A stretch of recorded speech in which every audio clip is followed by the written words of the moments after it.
अस्सलाम वालेकुम जी। सब ਨੂੰ ਵਾਮ ਵੈਲਕਮ ਮੇਰੇ ਚੈਨਲ ਤੇ। ਅੱਜ ਇੱਕ ਬੜੀ ਅੱਛੀ ਖਬਰ ਅਸੀਂ ਸ਼ੇਅਰ ਕਰਾਂਗੇ ਨੈਸ਼ਨੈਲਿਟੀ ਦੇ ਪ੍ਰੋਸੈਸ ਦੇ ਬਾਰੇ ਕਿ ਜਿਹੜੇ ਬੰਦਿਆਂ ਨੇ 2022 ਦੇ ਵਿੱਚ ਨੈਸ਼ਨੈਲਿਟੀ ਜਮ੍ਹਾਂ ਕਰਾ ਰਹੇ ਸੀ ਔਰ ਜਿਹੜਾ ਪਿਛਲੇ ਕੁਝ ਮਹੀਨਿਆਂ ਤੇ ਇਹਨਾਂ ਨੇ ਇੱਕ ਪਲਾਨ ਦੇ ਚੋਕੇ ਸ਼ੁਰੂ ਕੀਤਾ ਸੀ, ਪਲਾਨ ਇੰਟੈਂਸਿਵੋ, ਕਿ ਜਿਹਦੇ ਵਿੱਚ ਨੈਸ਼ਨੈਲਿਟੀ ਦੇ ਪ੍ਰੋਸੈਸ ਨੂੰ ਤੇਜ਼ ਕਰਨ ਦੀ ਕੋਸ਼ਿਸ਼ ਕੀਤੀ ਗਈ ਸੀ। ਉਹਦੇ ਕੀ ਰਿਜ਼ਲਟ ਆ ਰਹੇ ਨੇ, ਥੋੜ੍ਹੀ ਜਿਹੀ ਇਹਦੇ 'ਤੇ ਤਫਸੀਲ ਨਾਲ ਗੱਪਸ਼ਪ ਮਾਰਾਂਗੇ।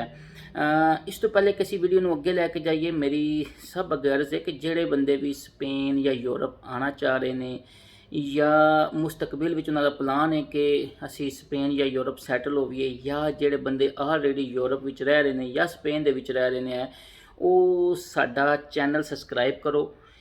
ਕਿਉਂਕਿ ਮੈਂ ਕੋਸ਼ਿਸ਼ ਕਰਨਾ ਵਾ ਕਿ ਫ੍ਰੀ ਆਫ ਕਾਸਟ ਲੋਕਾਂ ਦੇ ਮੈਸੇजेस ਦਾ ਵੀ ਜਵਾਬ ਦੇਈਦਾ ਹੈ, ਫ੍ਰੀ ਆਫ ਕਾਸਟ ਇਨਫੋਰਮੇਸ਼ਨ ਢੂੰਡ ਕੇ ਕੋਨਿਆਂ ਖੁਦਰਿਆਂ 'ਚੋਂ ਕੱਢ ਕੇ ਵੀਡੀਓ ਬਣਾ ਕੇ ਬੰਦਿਆਂ ਦੇ ਸਾਹਮਣੇ ਪੇਸ਼ ਕਰੀ ਦੀਏ ਤਾਂ ਕਿ ਕਿਸੇ ਬੰਦੇ ਦਾ ਭਲਾ ਹੋ ਜੇ। ਤੇ ਕਾਈਂਡਲੀ ਜਿਹੜੇ ਵੀ ਬੰਦਿਆਂ ਦਾ ਪਲਾਨ ਹੈ ਜਾਂ ਜਿਹੜੇ ਆਲਰੇਡੀ ਯੂਰਪ 'ਚ ਰਹਿ ਰਹੇ ਨੇ, ਸਾਡਾ ਚੈਨਲ ਸਬਸਕ੍ਰਾਈਬ ਕਰੋ ਤਾਂ ਕਿ ਸਾਡੀ ਹਰ ਨਿਊਜ਼ ਤੁਹਾਨੂੰ ਮਿਲਦੀ ਰਹੇ। ਹੁਣ ਅਸੀਂ ਗੱਲ ਕਰਾਂਗੇ ਕਿ ਪਲਾਨ ਦੇ ਚੋਕੇ ਜਿਹੜਾ ਪਲਾਨ ਇੰਟੈਂਸਿਵ ਅਸੀਂ ਨਾ ਸ਼ੁਰੂ ਕੀਤਾ ਸੀ ਉਸ ਦੇ ਰਿਜ਼ਲਟ ਆ ਰਹੇ ਨੇ ਹੈ। ਔਰ ਇਹ ਬੜੀ ਹੀ ਅੱਛੀ ਖਬਰ ਹੈ ਕਿ ਜਿਹੜੀ ਨੈਸ਼ਨੈਲਿਟੀਜ਼ ਫਰਵਰੀ ਜਨਵਰੀ ਵਿੱਚ 2022 ਦੇ ਵਿੱਚ ਪ੍ਰੈਸੈਂਟਾਰ ਹੋਈਆਂ ਸੀ, ਜਿਹੜੀਆਂ ਜਮ੍ਹਾਂ ਹੋਈਆਂ ਸੀ ਨੈਸ਼ਨੈਲਿਟੀਆਂ, ਉਹਨਾਂ ਦੇ ਰਿਜ਼ਲਟ ਨਿਕਲਣਾ ਸ਼ੁਰੂ ਹੋ ਗਏ ਨੇ ਹੈ। ਜਸਟ 8 ਮੰਥਸ ਵਿੱਚ 8 ਮਹੀਨਿਆਂ ਦੇ ਅੰਦਰ ਨੈਸ਼ਨੈਲਿਟੀਆਂ ਪਾਸ ਹੋਣਾ ਸ਼ੁਰੂ ਹੋ ਗਈਆਂ ਨੇ ਹੈ। ਹੁਣ ਇਹਦਾ ਇਹ ਨਹੀਂ ਮਤਲਬ ਹੈ ਕਿ ਜਿਤਨੀਆਂ ਵੀ 2022 ਚ ਨੈਸ਼ਨੈਲਿਟੀਆਂ ਜਮ੍ਹਾਂ ਹੋਈਆਂ ਨੇ ਸਭ ਦੇ ਰਿਜ਼ਲਟ ਆਉਣਾ ਸ਼ੁਰੂ ਹੋ ਗਏ ਨੇ, ਲੇਕਿਨ ਕੁਝ ਨੈਸ਼ਨੈਲਿਟੀਆਂ ਜਿਹੜੀਆਂ ਨੇ ਉਹ ਪਾਸ ਹੋਣੀਆਂ ਸ਼ੁਰੂ ਹੋ ਰਹੀਆਂ ਨੇ ਹੈ। ਇਹ ਇੱਕ ਬੜੀ ਅੱਛੀ ਖਬਰ। ਇਹਦਾ ਮਤਲਬ ਹੈ ਵੇ ਕਿ ਪਲਾਨ ਦੇ ਚੋਕੇ ਜਾਂ ਪਲਾਨ ਇੰਟੈਂਸਿਵ ਜਿਹੜਾ ਉਸ ਦੇ ਉੱਤੇ ਕੰਮ ਹੋ ਰਿਹਾ ਹੈ ਵੇ। ਹੁਣ ਇਹਦੇ ਵਿੱਚ ਇੱਕ ਬੜੀ ਜਿਹੜੀ ਮੇਨ ਚੀਜ਼ ਦੱਸਣਾ ਚਾਹ ਰਿਹਾ ਮੈਂ, ਉਹ ਹੈ ਵੇ ਕਿ ਇਹ ਨਾ ਕੋਈ ਬੰਦਾ ਸੋਚੇ ਕਿ ਕਿਸੇ ਬੰਦੇ ਨੇ ਫਲਾਂ ਬੰਦੇ ਕੋਲ ਫਲਾਂ ਜਗ੍ਹਾ ਤੋਂ ਨੈਸ਼ਨੈਲਿਟੀ ਜਮ੍ਹਾਂ ਕਰਾਈ, ਸ਼ਾਇਦ ਇਹਦੀ ਵਜ੍ਹਾ ਤੋਂ ਪਾਸ ਹੋ ਰਹੀ, ਜਾਂ ਕਿਸੇ ਨੇ ਫਲਾਂ ਵੱਡੇ ਵਕੀਲ ਕੋਲ ਜਮ੍ਹਾਂ ਕਰਾਈ ਨੈਸ਼ਨੈਲਿਟੀ, ਸ਼ਾਇਦ ਉਹਦੀ ਇਸ ਵਜ੍ਹਾ ਤੋਂ ਪਾਸ ਹੋ ਰਹੀ। ਇਹਦਾ ਕੋਈ ਲੈਣਾ ਦੇਣਾ ਨਹੀਂ ਹੈ। ਇਹ ਪਲੇਟਫਾਰਮ ਇੱਕ ਹੀ ਪਲੇਟਫਾਰਮ ਹੈ, ਠੀਕ ਹੈ। ਤੁਸੀਂ ਕੋਲੇਜੀਓ ਦੇ ਅਵੋਗਾਦੋ ਵਿੱਚ ਜਾ ਕੇ ਜਮ੍ਹਾਂ ਕਰਾਓ, ਤੁਸੀਂ ਕਿਸੇ ਅੱਛੇ ਵਕੀਲ ਕੋਲ ਜਮ੍ਹਾਂ ਕਰਾਓ, ਤੁਸੀਂ ਕਿਸੇ PCO ਤੋਂ ਨਾਰਮਲ ਬੰਦੇ ਕੋਲ ਨੈਸ਼ਨੈਲਿਟੀ ਜਮ੍ਹਾਂ ਕਰਾਓ। ਜਮ੍ਹਾਂ ਸਹੀ ਹੋਣੀ ਚਾਹੀਦੀ ਹੈ, ਟੋਟਲੀ ਕੰਪਲੀਟ ਹੋਣੀ ਚਾਹੀਦੀ ਹੈ। ਉਹ ਸਭ ਦਾ ਪ੍ਰੋਸੈਸ ਇੱਕ ਹੀ ਹੈ ਵੇ। ਹੁਣ ਅਗਰ 8 ਮਹੀਨਿਆਂ 'ਚ ਨੈਸ਼ਨੈਲਿਟੀ ਅਗਰ ਪਾਸ ਹੋ ਰਹੀ ਹੈ तो इसका मतलब है वे कि टैक्नीकली अगर गौरमेंट चाहे तो वो महीनों के अंदर अंदर नैशनैलिटी पास कर सकती है। वे यह बड़ा वड्डा सवाल है कि 8 महीनों 6 महीनों भी लोगों दी नैशनैलिटियां पास हुई ने, तो अगर यह 8 महीनों नैशनैलिटी पास हो जाती है तो दूसरियां भी हो सकदियां ने है।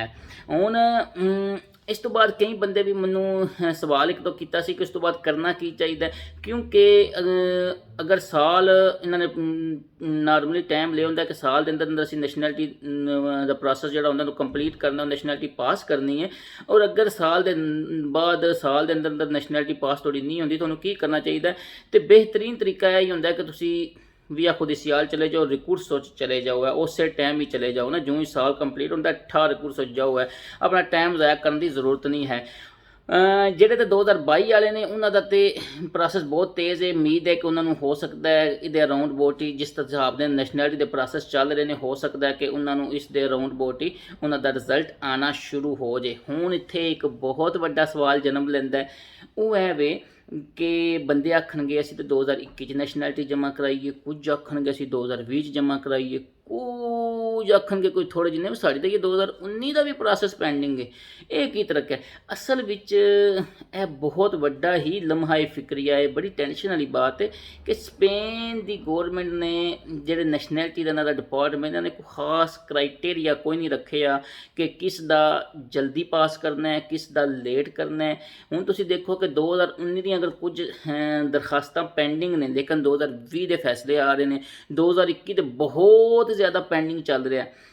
तो इस गल्ले परेशान होने की कोई जरूरत नहीं है। जेडे बंदे का पेंडिंग है बई मतलब है कि मेरे हो जाएगा, क्योंकि इन्हों का कोई खास क्राइटेरिया को नहीं है कि हुण जिस तरह मिसाल तौर पर हुण तय जा रहे हैं, हुण 2019 की हल कर रहे हैं, 2020 की कर रहे हैं, 2021 की कर रहे हैं, कोई तरीकाकार नहीं है। बस जिहदी किसी की जल्दी हो रही, किसी की लेट हो रही है। ਜਿਹੜਾ ਪਲਾਨ ਇੰਟੈਂਸਿਵ ਹੋ ਜਾਂ ਪਲਾਨ ਦੇ ਚੌਕੇ ਚੱਲਿਆ ਹੈ, ਉਹਦੀ ਵਜ੍ਹਾ ਤੋਂ ਬਹੁਤ ਜ਼ਿਆਦਾ ਨੈਸ਼ਨੈਲਿਟੀ ਦਾ ਪ੍ਰੋਸੈਸ ਜਲਦੀ ਮੁੱਕ ਰਿਹਾ। ਔਰ ਜਿਹੜੇ ਲੋਕ ਵੀ ਸਾਲ ਜਿਨ੍ਹਾਂ ਨੂੰ ਹੋ ਗਿਆ, ਜਿਨ੍ਹਾਂ ਦੀ ਨੈਸ਼ਨੈਲਿਟੀ ਨਹੀਂ ਉਹਨਾਂ ਦਾ ਪ੍ਰੋਸੈਸ ਕੰਪਲੀਟ ਹੋਇਆ, ਉਹ ਕਾਇੰਡਲੀ ਰਿਕੋਰਸ ਹੋ ਜਾਓ। ਜਿਨ੍ਹਾਂ ਨੂੰ ਕੋਈ ਜਲਦੀ ਕੋਈ ਨਹੀਂ, ਉਹ ਤੇ ਬੈਠੇ ਰਹੋ, ਅੱਲਾ ਖੈਰ ਕਰੇ ਹੈ ਘਰ ਬਹਿ ਕੇ, ਕਿਉਂਕਿ ਉਹਨਾਂ ਨੂੰ ਕਿਹੜੀ ਜਲਦੀ ਕਿਹੜੀ ਲੋੜ ਹੈ ਪੈਸੇ ਲਾਉਣ ਦੀ। ਮੈਂ ਕੋਈ ਵਕੀਲ ਤੇ ਹੈ ਕੋਈ ਨਹੀਂ ਜਿੰਨੇ ਜਿਹੜਾ ਤੁਹਾਨੂੰ ਮਸ਼ਵਰਾ ਦਾਂ ਕਿ ਆ ਜਾਓ ਮੇਰੇ ਕੋਲ ਮੈਂ ਪੈਸੇ ਕਮਾ ਲਾਂਗਾ। ਇੱਕ ਮਸ਼ਵਰਾ ਹੀ ਹੁੰਦਾ ਕਿ ਇਨਸਾਨ ਦਾ ਟਾਈਮ ਜ਼ਾਇਆ ਨਹੀਂ ਹੁੰਦਾ ਹੈ। ਇਹ ਬੜੀ ਅੱਛੀ ਅਪਡੇਟ ਸੀ, ਮੈਂ ਕਿਹਾ ਸੋਚਿਆ ਤੁਹਾਡੇ ਨਾਲ ਸ਼ੇਅਰ ਕਰਾਂ। ਜਿਮ ਦੇ ਵਾਸਤੇ ਰਹੋ, ਜਿੱਥੇ ਵੀ ਰਹੋ, ਸ਼ਾਦਾਬਾਦ ਰਹੋ, ਫੀ ਅਮਾਨ ਅੱਲਾ, ਟੇਕ ਕੇਅਰ, ਅੱਲਾ ਹਾਫਿਜ਼।